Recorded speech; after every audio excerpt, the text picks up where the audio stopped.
I I want a car, he mumbled shyly. Jungkook frowned and thought about what he said. If he just wanted a car, and why did he say that he should pay for it with his own cash? It wasn't necessary because obviously he would pay for it. And he raised his eyebrow, making Tae even more nervous. And you will pay for it, they said uncertainly. Of course I will pay for it.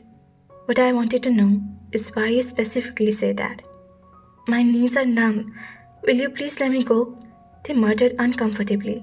Jungkook noticed that he was still sitting on his knees. So did the unexpected. With a smirk, he let go of their hand. They yelped and tried grabbing his something to brace himself as he fell on his lap. His heart was jolt when he realized that one of his hands were holding his nub, while the other held his corner. I'm sorry. They pinched his eyes, closed in embarrassment, and want to claw in the hole that never come out. I didn't know you're so desperate to sit on my lap, Tae. Jungkook smirked at him. Their eyes opened and became wide as his cheeks turned. No, I'm not. They shook his head and leaned back, but before he could, Jungkook encased his waist in his hand and tucked Tae into his lap. What are... I didn't need a car. They stumbled. Jungkook couldn't help but enjoy his state and discomfort. He smacked and cupped their jaw in his hand before turning his face to him. His lips were parted, and he softly kissed and stared at him. You are adorable when you are nervous. He smirked and leaned down. They placed a hand on his chest and gave a light push that did nothing to move him as he kept coming closer.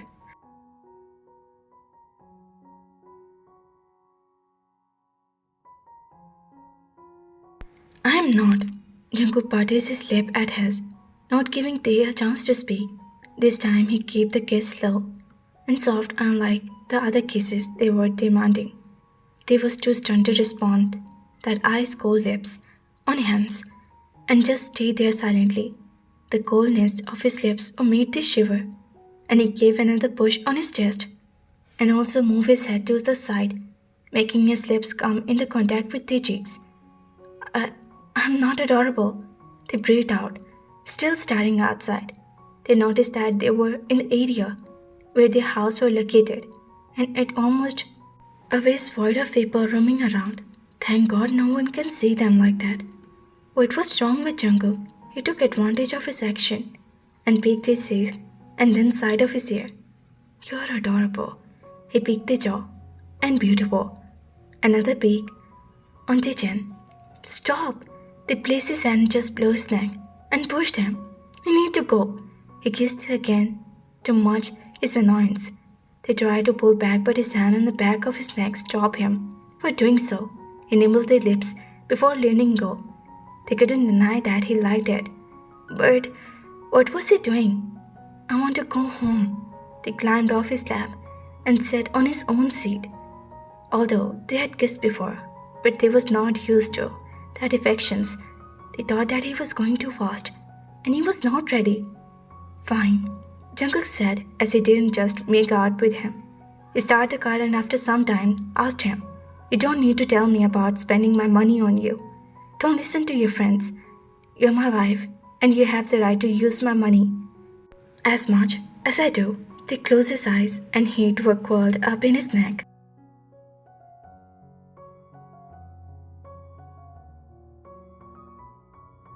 This is so embarrassing. I didn't mean it like that. How did he even know about Invo suggested it? They just messed up everything. Invo was right. He was too dumb. It's alright. If you want a car, I will get you one.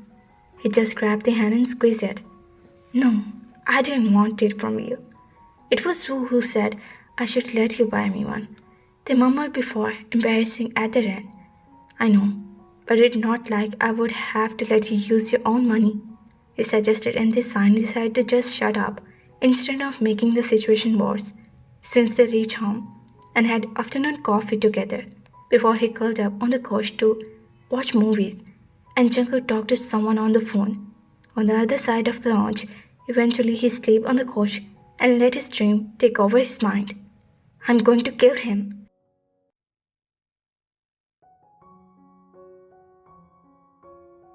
That was the first thought and mission that came in Taehyung's mind as he started the paper in front of his hand. He was angry, very, very angry at Jungkook, and this time he won't get away from his word. They had told him, try to stop him, but boy, did he even listen to him. He treated Tae like a kid who didn't know anything. He thought they were so innocent, but he wasn't innocent. He never listened to him. And look how embarrassing this is now. They groaned and slapped the paper against the forehead in irrational anger. What was he supposed to do now? How the heck he was supposed to face his friend, family, especially Unwo, who would skin and alive would probably die screaming. They decide then and there he won't go to university for weeks and won't face his family there. Am I overreacting? He thought to himself, and a huge breath left his mouth. But the question was soon answered by the answer. No. They thought in his mind as soon as he saw his husband were coming inside the kitchen while buttoning up his suit. They placed the tablet on the table, and Whistle folded his arm across his chest. Why did he look so happy? Had he not seen the article published about them? Jungkook's eyes were lifted up, especially smile, and his savior would take gazed at his lips. Taehyung heart soft for a moment at his smile before he composed himself and kept on his face. He sat in the chair in front of him, separated by the table, on which Minji was served breakfast. Good morning. Did you sleep well? He asked, and he picked up the toast and started buttering it. Taehyung's eyebrows snatched and his lips were curled downward. Good morning. More like the worst morning ever. He didn't answer and sat there like a statue, red on its face. Jungkook, when he didn't get the answer, he was looking for up to his wife. The toast was so close to his mouth, but never got to bite as he noticed that on his face. Was he angry? At what? But why? Did he do something? All the questions were bugged in his mind, and he knew he would suffer with the migraine very soon. What? He asked, and it didn't move. He almost wanted to check if he was real, or someone replaced him with a statue. He called his name, and they blinked. Okay, so he was real. Why are you so happy? They asked with two eyebrows raised. To be honest, they looked quite attractive. When anger and that had blood increased in pace inside his vein. No, the right time to feel alright, but he couldn't help himself. His chocolatey locks and that over his cheeks would concentrate his grey eyes. His full lips at onion form, still looking good, and remembered the taste of his song. He didn't get enough last time, and he didn't think he would get enough of him. There was